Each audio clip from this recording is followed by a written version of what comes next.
Oh, hello there. Welcome back to the Agostinho Zinga show with me, your host, Agostinho Zinga. This is episode number 206, 206. How you doing? How you feeling, mother effers? Hope you guys are well hydrated, rested, all that malarkey. You feel great, you feel nice, you're in a good place, you're looking after yourself, you're feeling nice and fine. It's Monday morning.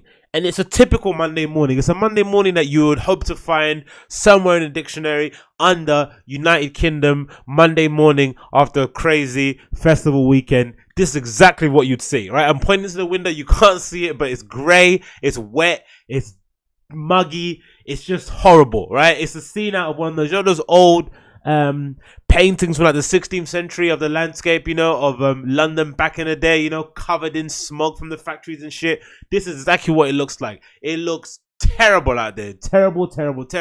But as per usual, it's a great day to be alive, right? Nothing is promised. Today isn't promised. Some people haven't had the chance of waking up and being with their families today, but we have had that chance. So let's be grateful for the time that we have on this earth and just, do our best to advance ourselves, our family, our friends, our community, and our neighbors, and then we will live in a far better place. Can you tell? Can you tell that I've been a bit excited this past weekend? Can you tell that I'm in a good mood? Oh, I hope you can, because I am. I'm in an absolutely amazing mood, feeling great, feeling fine, and just, I'm in a very centered place in life at the moment. I've got that Extreme Ownership book here at the moment, at the back of me. I'm from Jocko Willink. I've had a few interesting events happen over the last couple of weeks. Some of them through personal communication, relationships with friends that have kind of, broken down and kind of gone to the wayside, which has been hurtful, but also been something that I haven't been surprised of. I think in my journey across life, I've been quite fortunate to have, for the most part, isolate myself from people, right? I've probably stepped back from, speaking to some people, or I've taken a step away, or I've kind of purposely excommunicated myself so I wouldn't be hurt in any kind of way or wouldn't be ignored.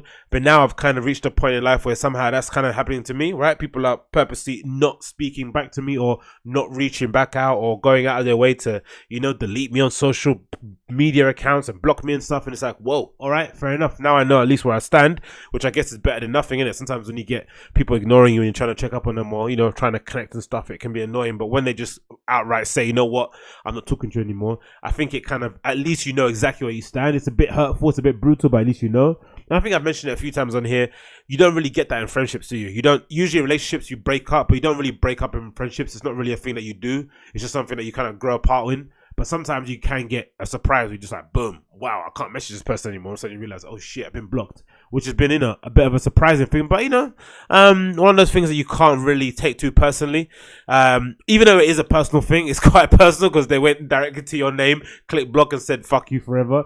But I think for the most part, I take full responsibility for it, I would say that in some way, shape or form, it is my fault. I can't really try to understand what the other side is thinking or how they got to that decision. Because I think, I don't think I'm that bad of a dude, but I guess in someone else's point of view, they may think different. So I can't necessarily, I can't necessarily give that too much credence. I just have to accept it for what it is and kind of move on with life. And I think in general, anyway, I've kind of been susceptible to that thing that I always have done in time. Because I think a lot of it has to do with the fact that I've had not a lot of relationships or a lot of friendships here in the UK. I think whenever I go outside of my house and I travel on my own usually, because I don't really go out with people that often who like to do the things that I like to do, or I tend to prefer to go on my own, let me say that, to be honest. When I go on my own, I think because I go on my own so often, when I then meet people who are like me or I have a connection with, I sometimes overinvest myself into a relationship and sometimes think that we're better friends than we actually are. When I've said to other people and I haven't really taken my medicine, but we do it all the time as humans, don't we? We always give people the best advice, but we never take our own advice. And I say to a lot of people all the time, especially my scene friends, people that I've grown up with in the scene, through whether it's from buying trainers, buying streetwear items, going to streetwear events, going to hipster events, going to electronic music events, seeing this particular trendy band or this particular trendy artist. I've always said to those friends that they should never overinvest themselves, or they should never be under any illusion that these people are their actual friends. They're not, right? It's all situational. You're going through this thing at the same time. You're discovering a subculture. You're all coming into your own as adults or as teenagers.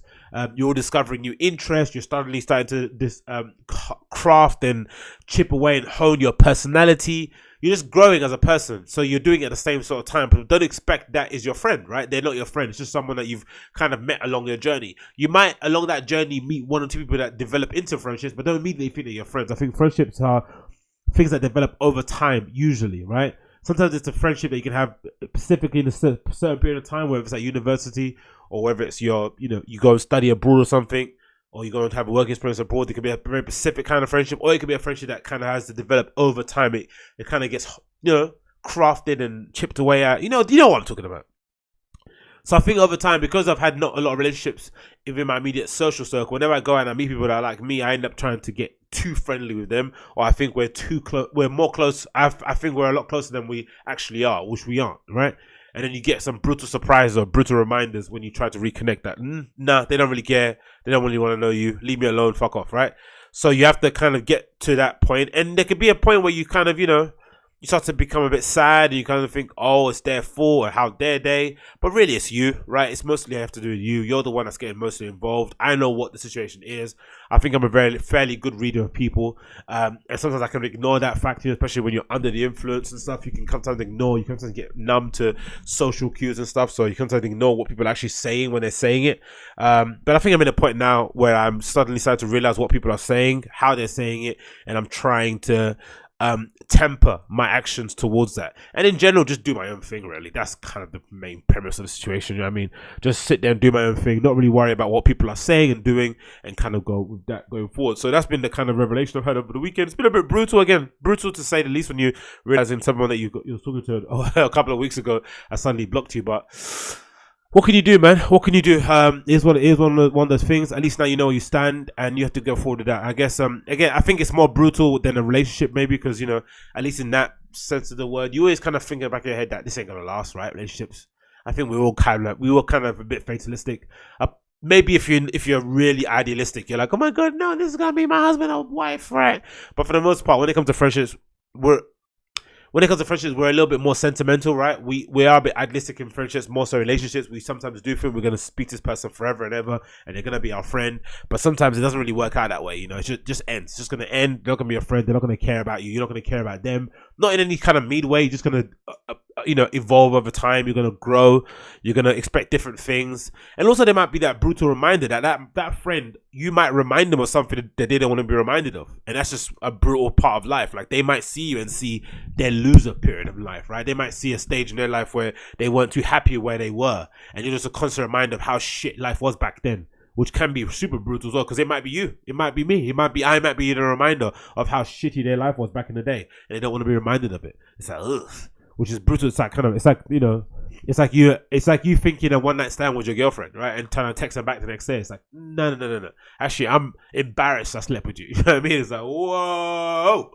That isn't the case, obviously, but it's just more so of a friendship thing that's kind of deteriorated. Again, sad to see, but at least I know where I stand. I think, as I mentioned to everyone else out there, if you are going through those things and you are feeling like, you're not getting a response to certain people and they're not replying back to you as they would before, or they're not giving you much attention, I think it's best to just cut your losses and go and build a relationship with others. There's plenty of other people out there, especially in our post 24 years old age, who are ready and willing to connect with you, to be your friend, and to share new experiences with you. You just need to kind of dive in deep into some new subcultures, connect with a new scene, develop a new hobby, and then meet those people with an open heart, and then see how that progresses. But I don't think trying to resurrect or trying to fix relationships from the past is a good way or a healthy way to do it.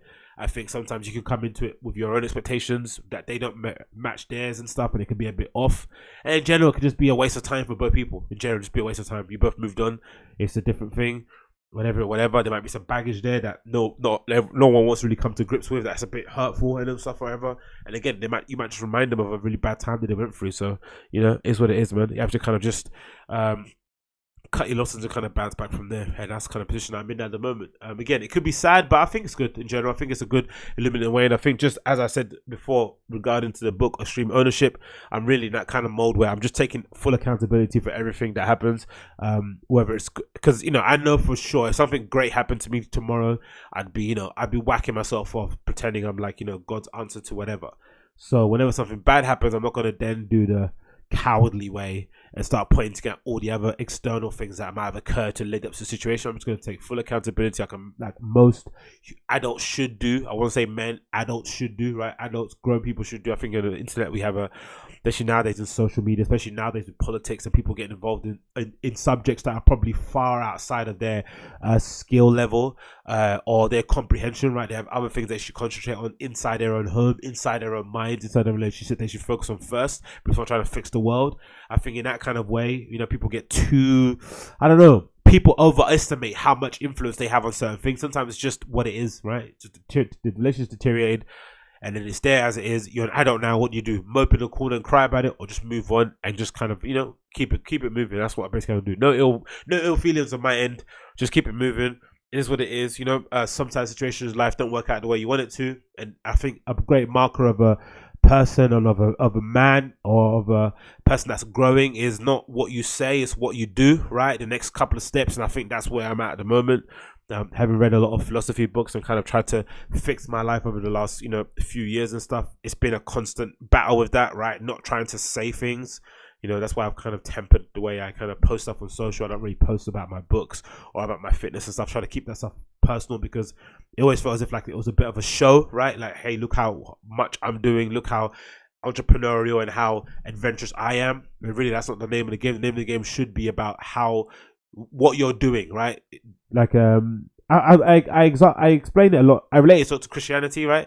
My parents are adamant, Christians, and sometimes their friends can be a little bit annoying because they're the type of person that goes to Oxford Street and starts shouting at people at stations and stuff. And I always thought that was a bit weird because it was just such a bold proclamation of your faith that you're really setting yourself up for failure, right? If anything, you should be trying to do God's work, quote unquote, quietly, leading your life a certain way so that when people were in the dumps and they were really afraid of where to go next and they were just confused about life, they could think about somebody that was doing things well and it automatically pop into their head because they know you just go about life differently. You're not in the same circles as them, you abstain from gossip, you're not involved in drama, your relationship seems watertight, people will always speak well about you. There's certain things that they just recognize as a good person in you, and then they come to you, and then you can start introducing them to whatever doctrine that you're based in, whether it's religion, whether it's a philosophy, wherever it may be. But the idea of kind of thumping your chest and saying, I'm good, I'm like how I was doing on social media, look at me, I'm fit. I didn't really see that as a good thing. And I think nowadays I started to realize that even though I'm kind of hurting myself sometimes with it because there's a lot of opportunities I'm missing, right, by not posting those things on social and not being kind of the fitness dude, the motivational dude, the self-help dude, the reading dude, the intellectually inspiring, the aspiring intellect dude. Even though I'm not doing that, it's hurting me. I think in general that temperance came from a good place. I wasn't trying to be self-congratulatory, right? Don't think that's a good thing. I wasn't trying to pat myself on the back, but now I'm in a place where I'm a little bit more assured of what I'm doing and why I'm doing it. And I think I'm going to make a bit more of an introduction now coming forward in the next phase of my kind of social media presence to kind of be a little bit more honest about my shortcomings, about things I'm doing, and about things I'm trying to fix and stuff going forward. So that's kind of where I am now, really. Yeah. But apart from that, right, the most important thing to talk about, this weekend, Friday, I went to Junction 2 Festival in Boston Manor Park. Easily one of the best festivals I've been to this year. Wow, what a time to be alive. And I've got all the stuff on me now I want to talk about, right? Because it was an excellent time and I want to talk about everything I want to talk about right now. But let me get this pad first.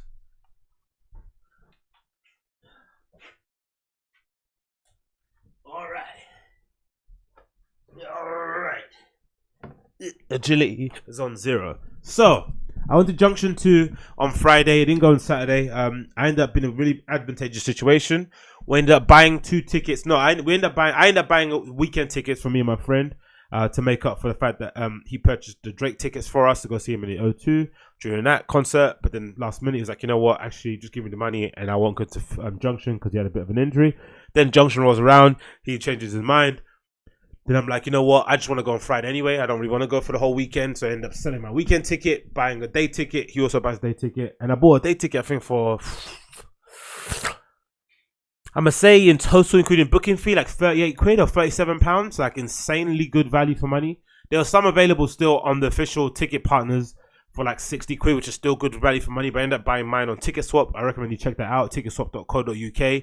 You can log in through Facebook or in your email address, and essentially people resell tickets on there. A really solid way to do it. I think on the seller side, you have to upload your ticket PDF onto the site. It gets authenticated by their team, and then as soon as the person purchases then you list it for the price that you want to list it for. And as soon as the person purchases your ticket, they get sent the PDF straight to their account. The money gets put into your PayPal, I'm assuming. So it's instant. You have to wait for anyone to get back to you. You know, sometimes when you buy tickets on it's not. Why is not focus for? Focus there. You know, sometimes when you buy tickets on Facebook, you have to wait for the person to reply back, and something can be a bit annoying. You don't know if they're gonna send you a dud, blah blah blah. So I did that. Absolutely amazing time to be alive. Fucking loved it. I was like really looking forward to going to see all those DJs play. Specifically, this is the festival program here. I've got here holding up. If you can see it on the screen, it's a little zine kind of catalog thing, which is pretty cool. So 7th of June and Saturday as well. So Boston Manor, getting to Boston Manor was an absolute ball ache though. That's the only thing. I think I looked at it previously online, city mapper wise, and it looked like an hour 20. It probably took a bit longer for us to get there by the time we met up and got the train, blah blah blah. It took about an hour and 20, an hour 30 maybe, or an hour 40 maybe to get to the actual site. You come out of Boston Manor. I think we got the train to Waterloo. Was it Waterloo? No, the central line to Holborn, and then we took the district line all the way to Boston Manor, essentially, and then got up from there. And there was loads of us coming off this train, like, you know, as you do when you go to Notting Hill Festival and stuff, just loads of people coming off. A really good idea that they did the pre-2 p.m. tickets, though. It ended at 10 o'clock or 11 o'clock. I'm not sure what time it ended. Was it 10 or 11? I think 10. But 10 or 11? Not too sure. I think 10. I'm not too sure. But anyway, they did a good idea about doing the pre-2 p.m. tickets, because what happened was that there was a lot of people, because I was worried when we were going in and it would be the only people there before 2 p.m. But there was tons of people that bought those same tickets as us. So there was a wave of people coming in pre-2 p.m. There was a pre-4 p.m. crew, and then there was the people that was coming in after, who went to see kind of the main kind of headline acts playing from like 5 to like 10 p.m. So it worked out perfectly, like literally perfectly. Really, really good occasion. It was a good time, man. It was a fucking good time. Really, really good time. It took ages to get there, which is annoying. But if you've been to Heathrow from East London, you know that journey is a bit of a ball ache. But, you know, it gets you there in general quite easily enough anyway. We got to the station. That worked out pretty well. Everyone walked up. And as you come out of the station, there was loads of marshals and kind of like, what would you call them? Ticket help people by the side of the road, like telling people where to go, where to walk down, blah blah. Essentially just walk down the side of the road where the barriers were. Then we get to the park, and you had like one screening at the front where security guards were standing out and kind of like checking you had tickets to get into the actual gate, so they wouldn't let you in the gate first of all without a ticket, which is good because it stopped kind of like stragglers kind of hanging around and milling around where the gates were. And then it got a bit of a tricky, got a bit of an issue there. It's the only issue I have with the actual festival. We got through the first gates where the security guards take your ticket. Then as you get to the second kind of gate thing, there's another security guard who checks your tickets again. You have to dump all your drinks. And then there's another gate as you get into the park where it kind of splits off into all the little barriers, and you have to go to the actual people that have the scanners that check your QR code on your ticket. So as we got there, me and my friend were just like laughing, and we'll go, wow, we're here. I can't believe it's amazing. I'm so excited. I was maybe, I don't know, one beer in. I had like a beer in my pouch that I forgot that I drank really quickly as we got in, the Kronenberg that's super warm. So I wasn't even drunk or tipsy or anything. I was fairly sober. My friend was fairly sober too. We walked up to the gate, and then some security guy ran and told us, "Oh no, don't go through here. You have to. You guys go to the end one. Go to the end. Go to the end one." I was like, okay, cool. We're to the end one, but we went to the wrong one. When we went to the second to end one, we went to the top. We got a ticket scan. He followed us again and said, "No, you have to go to the end line." Okay, cool. So we go to the end barrier, walk right to the end, and then once we get to the top of the entrance, we pass all the people that are getting their tickets to go into the thing, and we're suddenly in this tent, right, with security, and they're searching us and they're searching people in front of us, every inch of their body for any sort of like illegal drugs or whatever it may be, or illegal, items, I don't know, whatever you were trying to bring in. And that kind of like really put a bit of a bummer on the occasion, right? We came into with so much enthusiasm, so much hype. We were so excited to go in, to go see how every DJ is played. There was such a good vibe in the whole walk up towards the park. We bumped into some random guys who were like, we were changing banter with and talking about boiler room sets we saw previously and mixes we listened to online to get us pumped for the night. And then suddenly now we're in a tent with security and a police officer. It looked like, looks at the table, really searching us up and down to make sure we didn't have any drugs on us. It was just like, oh my God. So we're in this thing, and it kind of just kind of gets you out of the zone, right? It kind of kicks you out of the zone. It kind of makes you think, oh, man, this issue I have with partying and going out in London. You have your state gets so messed up all the time, right? You get your state of mind gets messed with before you're even in the dance, and by the time you're actually in the rave, it's like you're having to kind of work yourself back up again.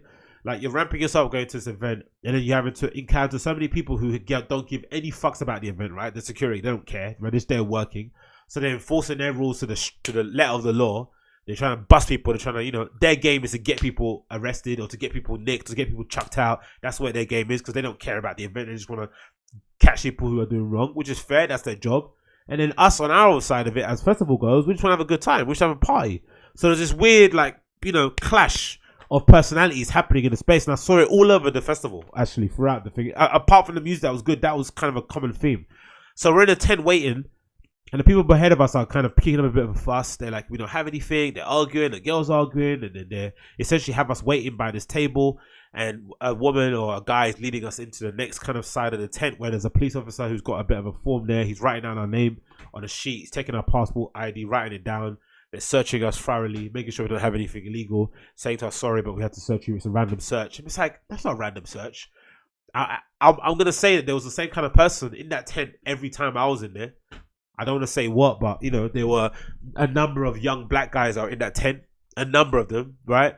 There was maybe a handful of white guys in there, but for the most part, most black guys that were in there or trying to go to that festival on their own or with a couple of mates were all getting shepherded to that tent. All of them, which is really frustrating, right? Really, really frustrating. And I get it. They have to stamp out some drug dealing. They have to stamp out some illegal activities. They might have a particular character, a particular persona person that comes to that festival every single year that does the same sort of thing. I get it, but I don't know. I don't think me and my friend looked that dodgy. I don't think I looked that dodgy. And it's just a bit upsetting to have that happen, to have yourself grouped in with people like this, to have people alongside you who were completely innocent also grouped in like that. It just made a really damper on the whole kind of like start of the night. Luckily, it was only the beginning, right? It was only 1 p.m. or 1:30. So I wasn't too worried about it.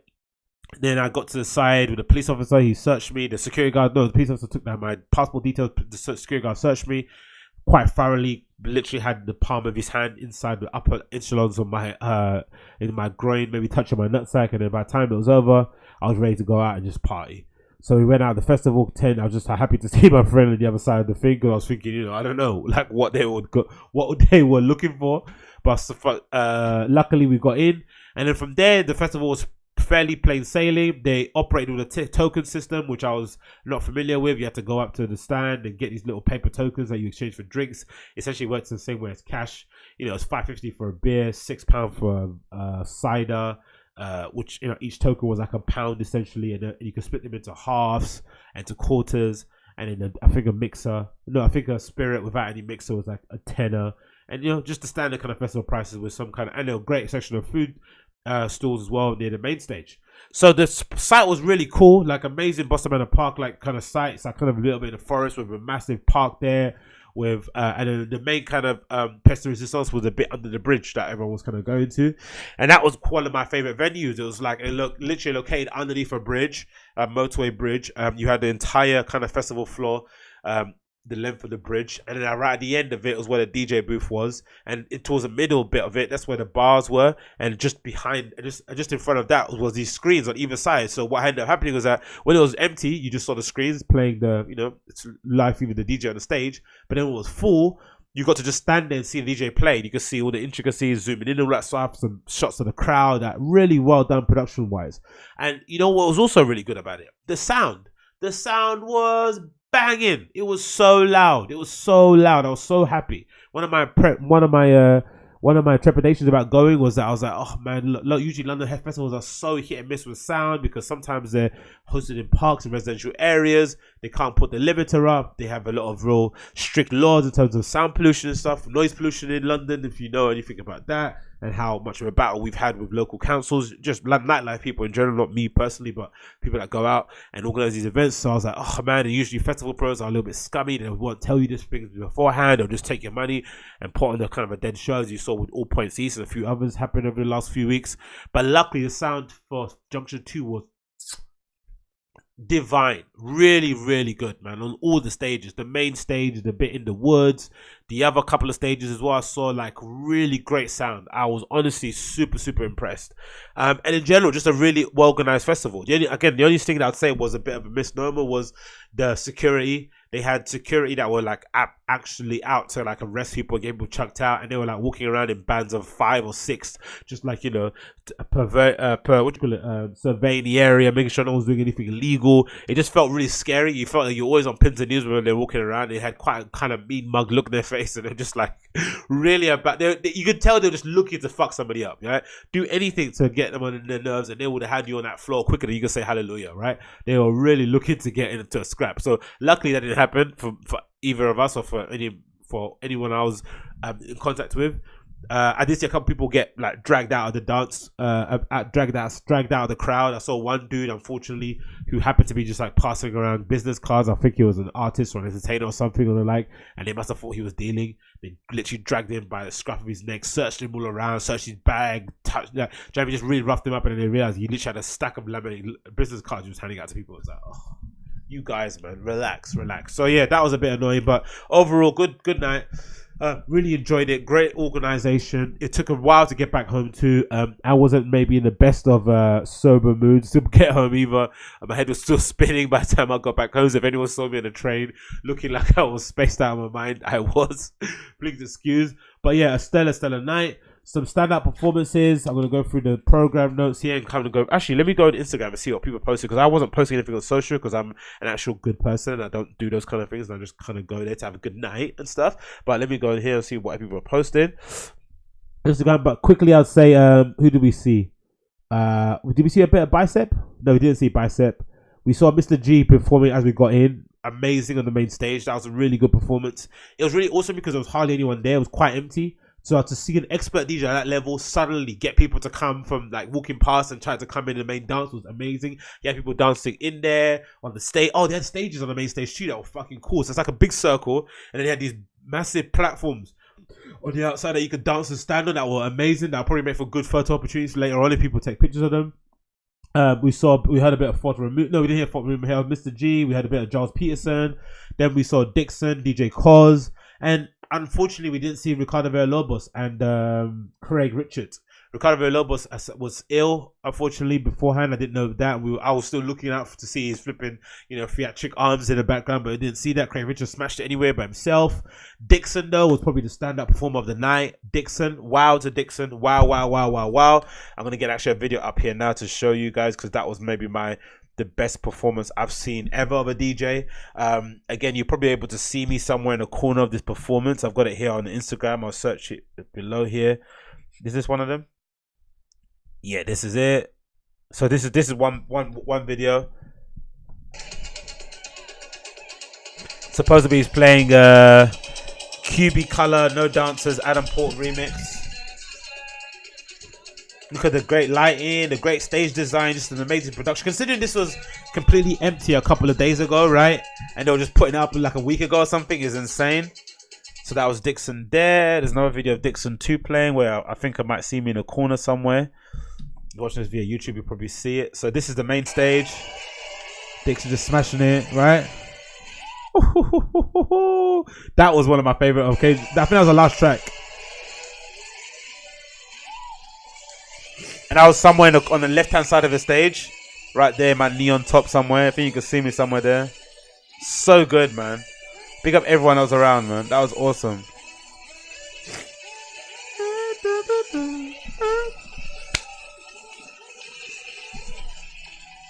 so good, man. So good. Dixon playing there. Let's go on again. Another Dixon video too.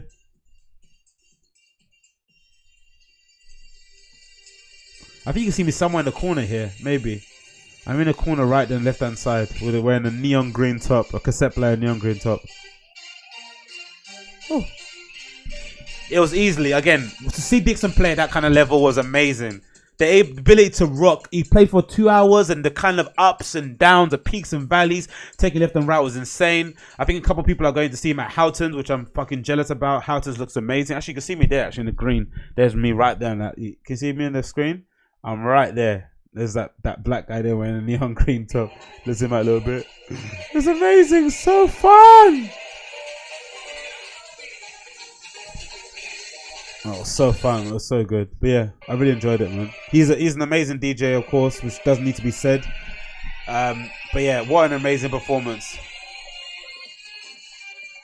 Look at that. Just stellar stuff, man. To see this guy play like that long was amazing. Actually, is gonna play here as well in London at Phonox, hopefully in a couple of weeks. I think a few weeks, sorry, on a Sunday. I'm thinking about going to that, so that might be a good occasion for you guys that are as much as bigger Innervision fans as I am. But yeah, that was an amazing performance. Just really cool to see that. Again, super inspiring for myself, being an inspiring DJ. Or an aspiring DJ and trying to do what I'm doing on my side of things, just to see that kind of level of perfection, crowd control, song selection, mixing ability was just insane. And again, that's just hours and hours of practice. And considering that he really is picky on the festivals that he plays at, if you've read any interviews, listen to him speak, you know how finicky he is about where he plays at and who he's playing for and the production level and stuff. The fact that he's had so much faith in Junction 2 and he comes back again and again and again to play for them really speaks a lot about his kind of influence on the scene overall. Again, loads of really cool pictures from people that posted. Again, I didn't take any of myself. Apologies for those guys looking for a kind of vlog and stuff. I was tempted to do it, but again, I'm really a big believer in going to these events and really kind of cutting yourself off from social media and from technology in general. I was kind of relying on my friend to do that. He was kind of doing all these pictures and uploading them on social himself, but I was really about trying to be there and really embrace and experience the event without having to be on social and be online again, because there's no way you can really illustrate how fun the event was anyway through social, so it's a bit of a waste of time. And yeah, I just had a really good time, man, and I think other people again were in the place of doing that for us, isn't it? Yeah, until next year. I think I'm going to be there again next year. Easily we're going to go next year. Really well, again, really amazing done performance. The production, really big up to everyone involved in the LWE team for putting that together, and everyone else attached to it. Fabric and all those guys, relentless, for giving out some free energy drinks at the end, which was very, very welcomed. Oh, Motor City Drum Ensemble was insane. Yeah, he smashed it too. We saw him for about half an hour. That was really cool. Just an amazing experience overall. Again, I really impressed people to go. Look at this. Festival DJing is like no other, and you just have to come with the bangers. Yeah, just an amazing experience, man. Was this at night? What happened here? Oh, Tale of Us. Wow. Help Point Festival line. That's pretty cool. But yeah, really amazing festival. I really recommend you check it out. Mashup Plex playing as well at the main stage. We kind of regretted not seeing people play on Saturday, but again, I think I went too hard on the Friday, and I wasn't really in the right mental state or physical state to go on the Saturday, so I kind of regret going so hard on that day. But again, I had in my mind set I was going on one day, so I couldn't go the whole weekend. But I think next year, this is definitely one of my festivals I was going down to. I think Houghton and Junction are easily maybe two of the best kind of UK festivals, it seems like, because everyone I was speaking to at Junction was saying they were going to Houghton. There was a direct correlation with the same sort of scene. Great people, great range of ages. I saw a lot of older folk there as well who were coming out to rave, kind of following some of the more mature DJs who have been on the circuit for a while, and just generally a good vibe, man. Really, really good vibe. No wankers, no nothing. Like I said before, the only bad thing about the festival are the overzealous security guards. But again, I understand that kind of place is probably rife for the kind of wrong people coming on. Oh, it's either Egberg playing as well. It probably is a bit rife for all those kind of wrong uns to be there. So I guess you kind of have to not take any chances. But great place, man. They were doing the glitter thing as well. Stands with people applying glitter. You know how white girls love glitter and stuff, so that was funny to see. But yeah, just in general, an amazingly well put together festival. Again, credit to all of the people that involved in putting Junction together. As you can see, lots of people having such a great time, just enjoying life. And again, great value for money. If you paid the entire £120 or £160 to go see people play the whole time you were there, you would have been well within your right to, and it's well worth your money. There's no way you're going to say you're going to waste any money going there to be honest. Seeing the amount of DJs you're going to see, the production levels, the distance it is to London in general. It's not, again, I complain, but again, it's not super far. It's a bit far, it's a bit out there. The sound pollution isn't as bad as it was in other places. Just a great thing. What was it, Master President, tell of us? Yeah, just a great festival, man. They smashed it. They absolutely smashed it. Everyone did a good job. Congratulations to all those involved. That's it, man. But yeah, I got a bit of FOMO already, kind of not being there. It's kind of busted, kind of, post festival blues, man. Damn it, man. And when is Houghton anyway? Actually, let me double check and see when Houghton is. I actually don't know when actually Houghton festival. When is that? Because that might be an actual good one to go to, actually, if that possibility did exist. It could be an actual good festival to actually attend. Let's see where it's going to be on. Internet's taking a bit long to load. Come on, sir. But yeah, literally everyone I spoke to was talking about Houghton. Oh my god, Houghton's amazing. You should go to Houghton. Houghton's the best festival. Again, after missing out on Primavera this year, I think doing the odd UK tour here and there might be a good idea, you know, saving up some money and just kind of going a couple of places in the UK and hanging out there with some buddies might be a good idea.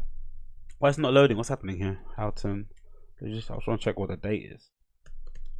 Festival. It's on the 8th to the 12th of August. Also, it's really soon, isn't it?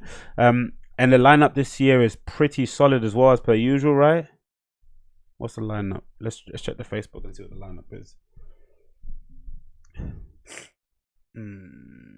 I think it's everyone that was meant to perform at Junction. I think Ricardo Villalobos should be there too, because I think he played last year. Because I do remember Resident Advisor giving it a really good review. Oh, all the tickets are sold out anyway. They sold out today. Mamma mia. Okay. Let's see the lineup if we can make it out here. Where's the events? The 8th to the 12th Houghton Festival in Houghton. I don't even know where that is in the UK actually. Where's it? Oh, it's in Norfolk. Okay, let's check this out here. What do they have lineup wise? Do they have it listed here or no? I don't have the lineup listed on the site. What's going on, man? There's no lineup listed on the site. Okay, let's go on Resident Advisor and see if they got the lineup on there. It's just hard just to find the lineup of a fucking festival. Give me the lineup, guys. Houghton Festival. Let's see if they've got it here. Okay, there you go. Houghton Festival. Finally, we've got it listed on Resident Advisor. Finally. Okay, cool. So Houghton's on the 8th, Thursday the 8th to the 11th of August. No tickets are available. Everything is sold out at the moment, but I'm sure you'll be able to find them on Ticket Swap and stuff and other places.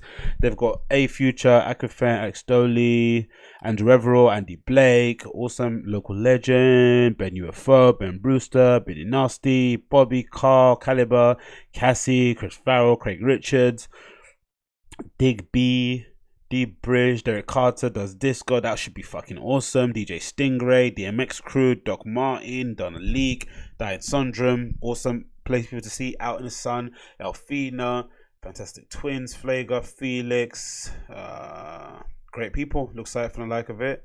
No Dixon though playing, right? No Dixon this year. But they got Ricardo playing. Ricardo's playing this year. Rarish is playing this year. Optimo. Nico Lotz, the Tale of Us playing this year. Nope, The Ghost, The Mule, Nope, Move D they've got playing this year. Margaret Dager. So yeah, really great lineup actually. It's absolutely stacked to the hilt with people to play.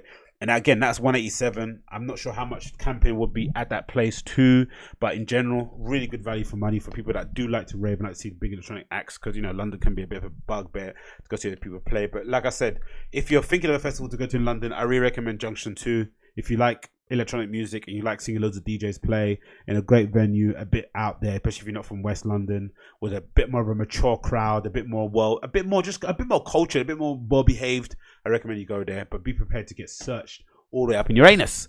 What's next on this list? What else do we have to talk about? Oh, Black Mirror season 5. I just finished watching that now. That was awesome. Again, don't listen to the reviews, man. I don't know what people were talking about online, but Black Mirror was awesome. Did you hear a lot of bad reviews for it online? Like I did? I heard some really, really bad reviews. People saying it was not the best they've done, right? But I really enjoyed it. I watched Black Mirror season 5, right? Season 5, episode 1, which was that Smithereens? Which one was it first? Oh, Striking Vipers. Okay, Striking Vipers was weird, man. That was weird. That caught me really off guard. Again, this is no spoiler report, no spoilers, or spoiler warning, whatever. If you guys are watching this and you haven't watched it already, I'm going to talk about Black Mirror now in 5, 4, 3, 2, 1. So Striking Vipers is about these two guys who are old school, who are old friends. You see them first together when they're hooking up with their prospective partners at the time. One of them goes off to become an adult and have a family and have the kind of perfect American dream. The other kind of goes around just being a bit wayward and a bit loose and not really having an aim in his life in general, but just enjoying himself. They end up reconnecting in 10 years time, it seems like, time scale, when he's having his 38th birthday. The one with the kids, the one that's single, ends up visiting, gives him a gift that's a VR computer goggle thing that they used to. It's a kind of upgrade of the game they used to play when they were younger. It's called Striking Vipers, sort of like based on Tekken. They end up playing it after the party finishes, and when they're playing after the party finishes, somehow or the other, through some unfrequented sexual tension, they end up having sex on the game, right inside the game in virtual reality, because one of the guys he takes a character as a woman, the other one takes a character as a guy, and end up having sex on the game, and end up kind of like going through this weird kind of affair thing online where it drives the married guy away from his wife, and the wife notices, and it's just a whole confusion of an idea. But it was a really interesting theme because they really did touch on the idea of, like, because there are some ideas out there in terms of if VR or AI or AR becomes advanced as physical as we hope it should be, there's this theory out there that somehow VR is going to be able to stem the likelihood of people, stem the flow of guys who are maybe sexual predators or who are maybe have a very perverse sexual desire, because they're going to be able to fulfill their fantasies inside a virtual reality that feels all too real. And that's so they won't need to go out and fool around in public or destroy anyone's life in real life, right? They can just do it all based on this kind of weird virtual reality thing. Which is kind of hard to get your head around, because you then have to admit that there are people out there who have some perverse sexual kinks that are they're not intrinsically evil, they're just really abnormal, right? They're not things that we kind of class as like the usual thing to do, whether it's kind of having more than one partner, whether it's being into really people that are of a certain age range or certain maturity level or certain locations, everyone's got some weird kinks that they're into. So maybe the idea that you're able to kind of fulfill your lust in this game could maybe help going forward. But then there's the other conversation of if you're in a dedicated relationship, is this still adultery or cheating if you decide to hook up with somebody on a frequent basis in this virtual reality game that then is suddenly now impacting your real life? Because in the show we see that it's not just that he kind of gets his rocks off on the VR in the real world, it kind of affects his relationship at home, right? Because he then withdraws away from his wife, he's a bit isolated, even though we see prior to that scene in the game where they have this affair that he was withdrawing away a little bit from his wife anyway. He was kind of growing old with the relationship, as per most of marriages are, losing its flame. They were having sex as a regiment because they wanted to become pregnant again. They were, in terms of fertility rates and stuff, they were using it through an app, so it was very kind of draconian the way they were doing it. It was kind of timed in military fashion. He was lusting after a bit of excitement, and so was the wife. So it was kind of a weird relationship anyway to begin with. But yeah, and it seems like towards the end of the program, you get the illusion that somehow they come to an agreement that he can have a day in a month. I think he mentions it before, like a first Thursday in the month, first Monday in the month, whatever it may be, that where they can kind of get their rocks off on the game and kind of have sex on there. And she can have one day in a month where she can kind of put a ring in her box and kind of go to a bar and have a random guy hook up with her.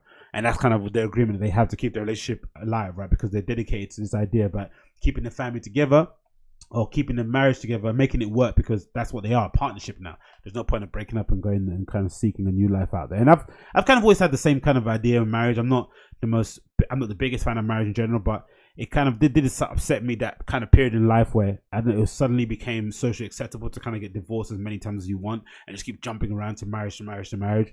And especially when it involved kids as well, it just seemed really, really irresponsible. It seemed to me like, you know, this idea that you kind of had to just stick to, maybe because I got it from my parents, right? Because I saw them go through some tough times and stuff. But in general, my parents' friends and people within the African community, you know, divorce was never in the question, right? Never something you ever considered. You just always worked it out. And the reason why is because it was bigger than you. You had to remove yourself. You had to remove your own personal happiness away from it. It was about doing your family, not embarrassing your family, not destroying your kids' lives and stuff, and having them kind of grow up in two different homes. You just wanted to kind of keep all that harmony in there, just kind of forsaking yourself for the benefit of others. And nowadays, don't really have that, right? Everyone's always telling you to pursue your own dreams.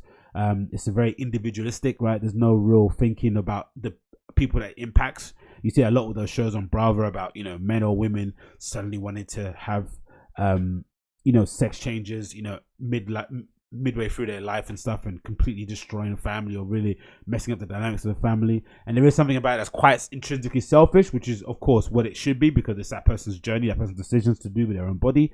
I understand, but there is a side of me that's a bit like, you know, let's be a bit sensible about this. Let's wait until the kids grow up or something, or leave the house and it's just us two. And then if you want to get dressed up, you know, at night and go, you know, whatever, do whatever you want, then you can do it. But to suddenly not do it right now and have the kids accept it and be okay with it is just a bit weird to me. So episode 1 I really enjoyed, and then episode 2 that was Striking Vipers. Episode 2 I think was the Smithereens app. That was awesome, which is loosely based on Jack Dorsey and Twitter, I'd say, for the most part. It was interesting because the whole kind of show revolved around this dude who essentially had a catastrophic accident happen in his life earlier on. We don't really get to know why or how it happened, but essentially he's been devoting the rest of his life, because I think his partner died, he's devoted the rest of his life to trying to kind of bring down or make the founder of the company aware of how much danger or how much hurt his app could cause people. So essentially he sits outside of the Smithereens app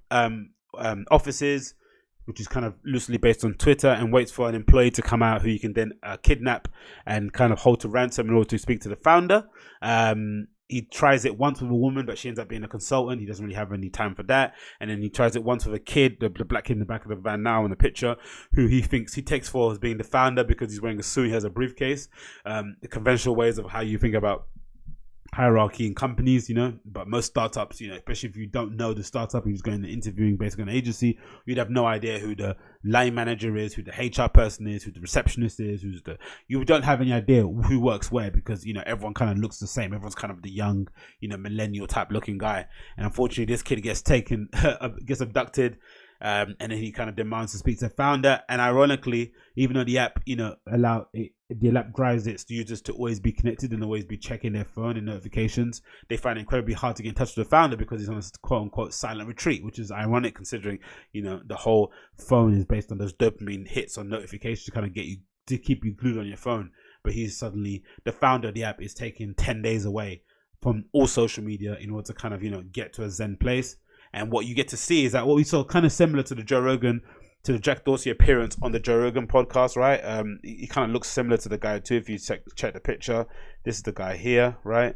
Kind of straggly head, Jack Dorsey, Joe Rogan. You see the same sort of looking dude, kind of like, you know, with long hair, a bit wispy looking, shoveled down a beard, and he's into a lot of silent retreats too. Jack Dorsey, he's into a lot of meditation. He's very zen and very kind of self-reflective about the app, Twitter, what it's become now. And you get the same feeling with the guy from Smithereens, where he's sort of aware that the app has gone way out of his control. You can't rein it back in anymore. It's gone, you know, it's in other people's hands now, and they're doing with it as they please. He's just kind of, you know, the guy that's kind of steering the ship maybe from afar. So he kind of, you know, is a bit reluctant to help because he has no way to kind of stem in the flow. And it gets to a point where the guy's like, look, just shut up. I don't care what you want to say. Just, you know, help me out with this one thing. He ends up getting Jack Dorsey, or the Jack Dorsey lookalike guy, to help him out to get the password for a woman he met recently who's daughter deceased, to get into her persona, which is kind of a Facebook account thing. And again, it's a really good metaphor of what we're doing on social media, how we're so hooked on it. the dangers it causes, the fact that we're all kind of glued to watching everyone's kind of, catastrophe, accidents happening right in front of us. We're all kind of eager to film it, upload it online. Just a really, really bleak story overall. And then episode number 3 was the Miley Cyrus one, which was about Ashley O, which is a really good episode. Again, I was a bit conflicted with this because I have a real love relationship with Ashley, with Miley Cyrus in general. I, like a lot of people who love hip hop, had nose got put out of bent a bit when she kind of had no backbone. When I think it was all the whole twerking and misogyny and kind of objectifying of women conversation was happening, and she suddenly abandoned hip hop when she was on the Mike Will Made It train, collaborating and hanging out with Sway Lee and just trying to involving herself with black culture and twerking on the MTV Music Awards on Alex, what's his name? On Robin Thicke, which eventually led to the kind of breakup of his marriage and stuff. So loads of things that she was doing that, were of the culture, and then suddenly when it got too hot, she started to back away from it and started to say like something along those lines, that she realized how misogynistic it was and she didn't want to get involved anymore. It just kind of rubbed me up the wrong way. She's sort of like a fly by night, a bit she's lacking in any kind of backbone. But again, a supremely talented, gifted singer, songwriter, somebody with immense talent. The EP that came out recently, which is really good, some really good songs of her. But I think in general, it's an artist who I'll appreciate the older she becomes. I think nowadays, because she's a young woman, she's kind of, not that far removed from Hannah Montana. She's still kind of evolving, getting to know who she is. She was a bit of a puppet before, and now she's suddenly becoming her own artist and cultivating her own image with her own team. And the show, if anything, was maybe a bit autobiographical in terms of the way it kind of illustrated how a pop star can be managed to the point of exhaustion, where they essentially kind of made her into a caricature of herself, that she's not even the person anymore. She puts on a wig, she puts on a particular kind of outfit, she doesn't even wear that stuff when she's at home. She talks a certain way in interviews, but she doesn't talk like that at home herself. Just a very plastic, and it kind of reminds you of all the things that you heard about the rumors and the nightmare stories of industry plants. So that was very, very heart-aching and very kind of hard to watch. The idea that Miley Cyrus in this kind of show gets to a point where she confronts her manager, who's her aunt, which makes it even more disturbing, who's the person that's kind of orchestrating and her career from the background. She kind of confronts her and basically says, look, I'm not going to do this anymore. And the aunt in protest kind of puts her in a medical-induced coma and essentially extracts the songs out of her brain, right, from her right hemisphere of her brain, and kind of is able to kind of, through technology, able to construct a song that becomes a #1 hit, which is essentially what they're doing nowadays with AI. They can somehow develop themes and ideas of songs that they can kind of develop into hits. You don't have to look at that Swedish #1 producer, I've got his name, who writes all the big hits, and he's kind of otherworldly success rate. Some of it has to do with just the fact that he's been able to tap into some kind of technology, he's able to kind of extract that information. And then it gets to a point where these fans are kind of, the same fans that kind of had her pigeonholed and wouldn't allow her to do other things are now the same fans that have to kind of save her and rescue her from the position that she's in now. And you kind of see that at the end when she kind of suddenly, develops kind of wakes up from a coma, is able to confront her aunt, on stage, who kind of was debuting this really spooky hologram of her that was able to perform all over. They was able to stream that hologram all over the world from the comfort of their own homes. It could enlarge, so people wouldn't have to look at screens and squint to see their favorite artists perform on stage. Just a really kind of bleak observation of what the future could hold, because we saw that sort of thing happen with Tupac at Coachella, was it? The hologram, they look really good. So imagine how that develops over time. We're seeing it with deep fakes nowadays, with videos online and people faking how people look. So it's something that you could see happening in the future very, very easily. And again, a very, very illuminating episode. Again, if you're not a fan of Miley Cyrus in general, I really recommend you watch it, because again, it shows how talented she is as an actress and as a musician, of course. And it's just a really good episode in general. Again, I don't think Black Mirror is going to surprise as much as it did in the past, because a lot of these things that they were predicting in the shows have kind of come to pass. Some of the more far-fetched ideas are things that we've kind of now accepted as normal. And in general, there's not much they can go. There's not much room that they can kind of push the envelope with. But I think as 3 timely reminders on what we should be aware of in terms of social media, in terms of VR and AR, and how that kind of will disturb our moral compass, and just in terms of how we treat creativity and the commoditization of it. I think these are all timely reminders we can kind of keep in mind just as fans in general. I like this busy guy on the show, kind of reminded me a bit of Charlemagne. What do you guys think? It kind of looks like a Charlemagne character, kind of the epitome of it, right down to the really cringy, corny mannerisms and stuff. stuff. But yeah, really, really bizarre thing in general. I really can only check it out. Really great show overall. One of the best ones I've seen of recent season. I think personally, I really enjoyed it, man. I really, really liked it. I also watched the I Am Mother on Netflix, a really cool show. I really recommend you check that out too. It's amazing. It's a really dystopian kind of sci-fi program based upon this kind of robot that essentially is entrusted with repopulating the planet Earth when after a catastrophe happens that we're not aware of. Ends up kind of raising this child called daughter, who's kind of the basis of the whole premise of kind of repopulating the Earth. And essentially what happens is it's a kind of metaphor on how humanity can destroy the Earth, our overinflated sense of self, the robot overlords. A really, really cool dynamic going on with it overall. I really recommend you check it out. Great performance by the daughter. I'm not sure what her name is, but that actress was absolutely amazing in this. Again, I really recommend you check it out. Very, very, very clever sci-fi thriller that kind of had me on the edge of my seat. And again, something I wasn't familiar with. I didn't watch a trailer. I didn't know it was out. I just logged into my Netflix of the weekend after Junction 2. I was a bit worse for wear, a bit hungover, and wanted to watch something that I could just kind of, don't need to kind of focus on too much. There's actually lotion, but yeah, I really can check it out. It's a really cool show on Netflix. It's available now at the moment. Great performances all around.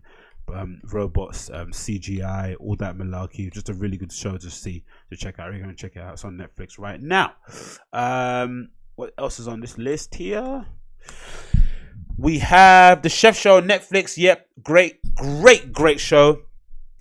Maybe one of the best cooking shows I've watched on Netflix in general. And that's a high bar to set, or maybe the second only to like No Reservations, right? R.I.P. Anthony Bourdain, legend lives on. I think they celebrated 1 year of his anniversary since he passed, so that's an absolute legend. But yeah, the Chef Show on Netflix, amazing program. So if you don't know, the Chef Show is loosely based on this movie called The Chef Movie, right? The Chef Movie. Do you remember checking that out?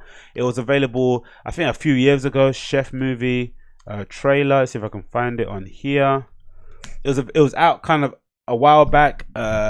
Chef, no, that was the one, right? Jon Favreau movie. I'll mute it just because I don't want to get nagged off fucking YouTube and stuff. But it's a really great movie by Jon Favreau, based upon this culinary chef from the culinary school, working in high-end restaurants, who suddenly decides to quit everything and start up a food truck.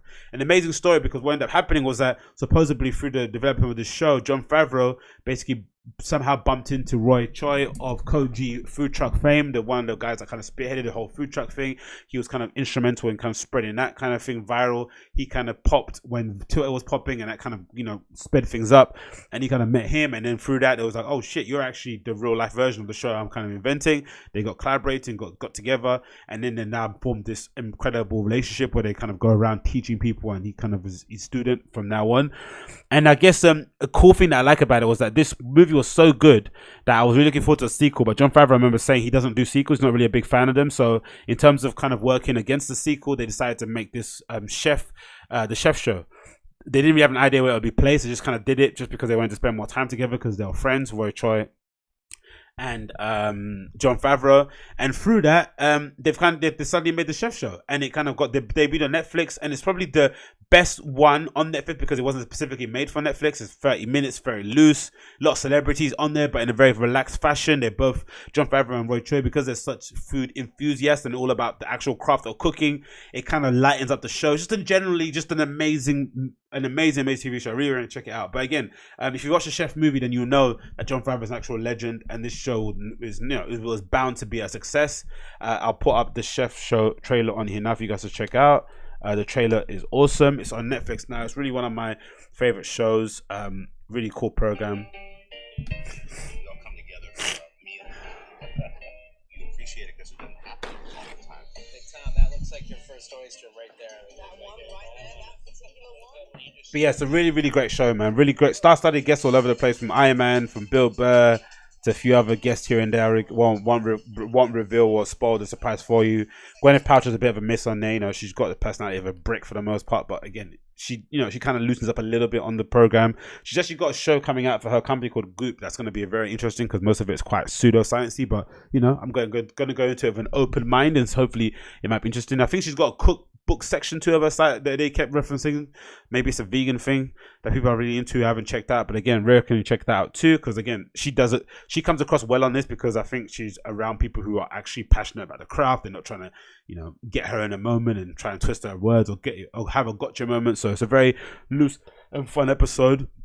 But yeah, one of my favorite shows I've watched so far, man. Really, really up there. Maybe even better than Chef's Table and stuff. If you're not really into the whole intense nature of Chef's Table, right? Because they're absolute freaks on there, right? The absolute best of the best. It's a bit loose. Oh, that cheese sandwich, so good. Yeah, it was amazing to show.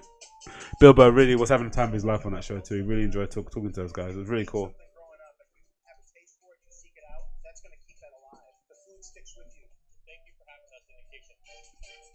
It was an amazing show. Great camaraderie overall between them. Something I really, really admire between. Again, it's just inspiring to see people who have a quote unquote on paper perfect career, right? Something that they're really passionate about. Something that makes them a lot of money. They're at a stage in their career where the general consensus or the public or the normal consensus that you've run your course, you're not going to learn anything new, stick with your career, stay in your lane, and instead they kind of go into this kind of really, really hard road, hard avenue, hard area in terms of cooking and try and make it. That's something that's super inspiring, and I think that's why a lot of people are really attached to these stories and kind of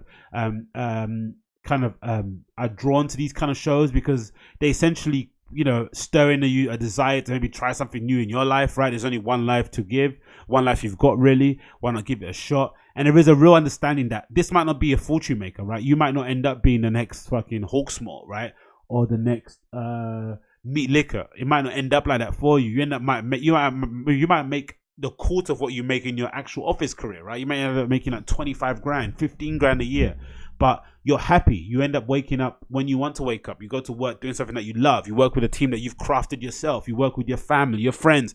It's such a rewarding experience. I really understand why people kind of dump everything and kind of pursue it. You see it a lot when you watch shows like Munchies, right? You see some of the people on there when they go and hang out with their friends or they go visit particular restaurants. You see the kind of love that they have for each other because they've all kind of gone through this grind that they all know is difficult no matter what you're making, no matter if you're HBK or you're a small indie restaurant. The food scene is unforgiving, right? There's so many options out there for punters. There's so many places to go to, especially now in London, since we have all this influx of immigrants and people that have come in from abroad who have kind of brought all their culinary delights, all their experience, and they've really elevated the cuisine. Food scene in general in London, let alone the food truck scene, is insane. So especially the level of competition that exists out there right now. In the beginning, it was hard because there wasn't a customer base for it, right? Our palate as British people wasn't as advanced or wasn't as willing to accept or to be willing to try out these new dishes. Then all of a sudden we got inundated with them, and now we have too many to choose from, right? You only have to look at stuff like London Eater or Dining in London or Cheese and Biscuits or London Pop-Up's Twitter account to see the amount of, or Design My Night, see the amount of new bars and restaurants that are opening up, right? Or just opened. There's so many new restaurants opening up every single day of the week that it's just getting nauseating, right? So to do it right now and to really make success for it really shows the temperament people have, and really also shows how willing people are to sacrifice, you know, the glitzy material things in life, the 401ks, the insurances, the health plans, the security of a job in order to do something that they really feel is going to make them alive. It's going to bring them alive. It's going to leave a legacy. That's going to allow them to work when they want to work. It's just super inspiring overall. I really recommend you check it out. It's an amazing show. It's on Netflix now. The Chef Show by Jon Favreau. Starring Roy Choi as well on there. Is it Roy Choi? Was it Roy Choi? I'm pretty sure that's his name. There's a kind of an interview on here too, actually. Yeah, Roy Choi. There's an interview here on Eater, actually, that I'll quickly go through that kind of gives you a bit of an overview. Jon Favreau and Roy Choi take their kitchen friendship to the next level. The Chef Show, here, and it kind of gives a premise of how the show kind of came about. It says here, how did we get from the chef to the Chef Show? Jon Favreau says it started off very organically. After we were done together at the film, and the film came out, we did a lot of promotion and remained friends, but we never really got to cook together anymore because Roy's busy cooking all day. And then there are a lot of talk about how do you want to do a sequel? And I didn't want to do a sequel because I felt like the story sat the way it should, and I didn't want to do another movie. which is awesome. I love that. Sometimes sequels kill movies in general, but I understand the law of doing it because of the money involved. Cool, I understand, but it continues. But the idea of cooking, sharing experience with Roy, that was something interesting to me. At first, I just got cameras and filmed us cooking in different environments with different people. It was done over the course of 3 days. Then I would take the footage and just start working on it. I didn't know if I was going to pitch it somewhere, and the next thing you know, I ended up finishing it, just trusting that in this day and age, they would find a good partner, which is awesome. It ended up doing it. We ended up doing enough episodes to actually deliver a season, and in terms of a Netflix show, they love the authenticity of it and they love the passion, which is what you get watching it. It's just a real passionate, authentic show. There's no sell, there's no gimmick. It's just what it is. Two friends cooking who are mad about cooking, mad about connecting with people all over the world, all over the country that do the same thing as them, and just really kind of exploring recipes and ingredients and what kind of brings to life their connection with the overall environment. Again, kind of familiar with Anti-Bourdain No Reservations. He continues here. We have sequences that I filmed when I was going out of town to work on Spider-Man Homecoming. We were out in Austin and Atlanta cooking with other people who I knew like to cook, Gwyneth Paltrow and Bill Burr and other chefs like David Chang. It became this thing that took on a shape through the editorial process like a documentary, and now we have a format. But at first it was really about having fun cooking together, talking and sharing his experience with friends. And Roy Choi says as well, to end, it was just us trying to find a way to continue to hang out with each other. That's what friends do, right? You create road trips together or call each other and say, let's go to the movies. And this is just another way for us to, in our busy life, to make time to be with each other. It's great that something came out of it. But going back to John's feelings towards not wanting to make a sequel, we were bouncing around the idea of possibly opening a restaurant too, and there still may be one, but that seemed like a lot of work, and this naturally came out of the ashes of those two ideas. So that's awesome. In terms of, you know, where does it sit between a sequel and a restaurant? That is probably the best amalgamation of the thing, because I'm sure Roy Choi's got an entire empire he's running. I'm sure Jon Favreau is doing many more film production kind of gigs that he's doing that takes up a lot of his time. They were mentioning how long it took to fucking film Iron Man. That seemed insane. So yeah, just generally a really cool show that really gets to the real core of what it means to be a chef or a cook in general, and I really recommend you check it out. Especially if even if you don't care about cooking, there's some film lessons that you will gain from it in general. It's available now on Netflix. What else here? What's the time here? Let's see what we can do here. Anything else I want to speak about on here before I zip out? Zippity doo dah. I think that might be it, you know. Yeah, I think that's probably a good way to end it because it's 1:05. I don't want to waste too much of your time already. This is episode 206 of the Agostinho Zinga Show. Thanks so much for tuning in. As always, it's been a pleasure to have your company. For those of you guys that saw me at Junction, leave me a comment below. Tell me how you liked it. Did you not like it? What's something that you would like to improve? For those of you watching via YouTube, give me a like and subscribe. Listening via the podcast app, 5-star review will go a long way. Share it on your Twitter and stuff. That'll be awesome too. And before that, I'll probably see you guys again tomorrow, right? I'm not DJing this weekend, going to Paris, so that should be fun. But if I don't see you before then, have a good one. Enjoy yourself. Don't get too down upon whether it's a Monday. It'll get better over time. It'll be fine. And I'll see you guys again very, very soon. Peace out.